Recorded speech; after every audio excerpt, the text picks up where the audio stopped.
જો મિત્રો તમે ભોલે બાબાના ખૂબ જ મોટા ભક્ત હો અને તમે અમરનાથ યાત્રા નથી કરી શકતા હો અને જો તમને એક જ સાથે 12 જ્યોતિર્લિંગોનું દર્શન કરી શકો તો આજે આપણે એવી જગ્યા જવાના છે જ્યાં આ બધું તમને એક જ જગ્યાએ જોવા મળશે અને સાથે તમને અમરનાથ યાત્રા જેટલું ચાલવું પણ નહીં પડશે।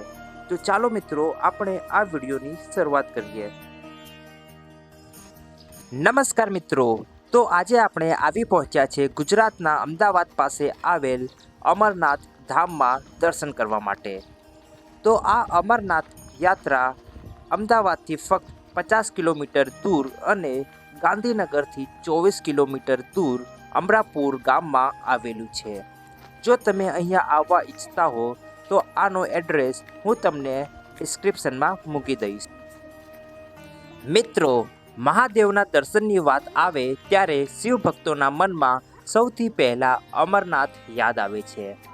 દરેક લોકોને એક વખત અમરનાથ જઈને મહાદેવના દર્શન કરવાની ઈચ્છા જરૂરથી હોય છે, પણ ભોલેનાથના દર્શન કરવા ગુજરાતીઓએ છેક અમરનાથ જવાની જરૂર નથી, કારણ કે હવે આ અમરનાથ યાત્રા જે મંદિર છે એ અમદાવાદ પાસે આવી ગયેલ છે। તો આ મંદિર વિશે હું તમને જણાવું તો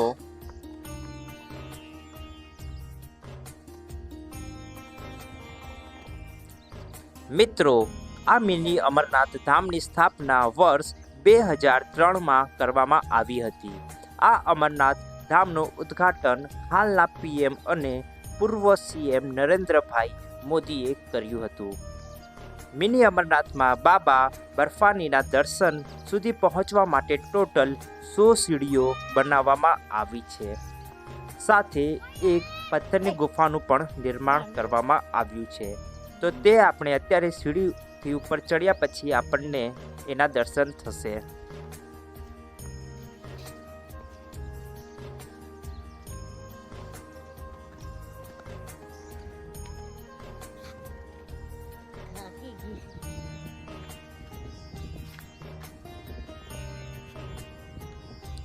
મિત્રો, જમ્મુ કાશ્મીરમાં આવેલ અમરનાથ અને ગુજરાતમાં આવેલ મિની અમરનાથ વચ્ચે કોઈ વધારે ફરક નથી।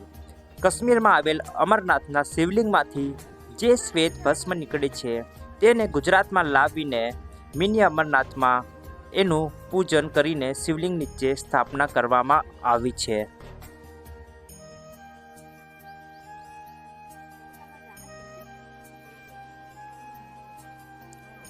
તો મિત્રો, મિની અમરનાથ વિશેની ખાસિયત તમને હું જણાવું તો ટોટલ ભારતમાં 12 જ્યોતિર્લિંગ આવેલ છે।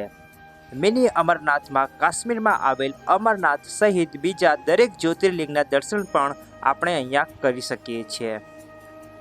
તો એટલે એક સાથે 12 જ્યોતિર્લિંગના દર્શન આપણને અહીંયા મિની અમરનાથ ધામમાં કરી શકીશું।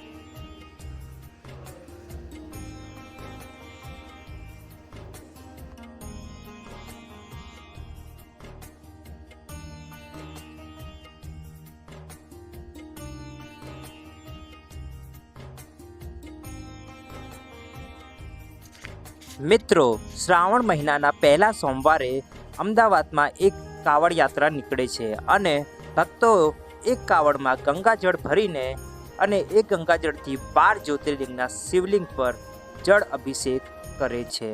તો ચાલો હવે આપણે આ 12 જ્યોતિર્લિંગના દર્શન એક એક કરીને કરી લઈએ।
તો મિત્રો આજે આપણે મિની અમરનાથ ધામના દર્શન કર્યા.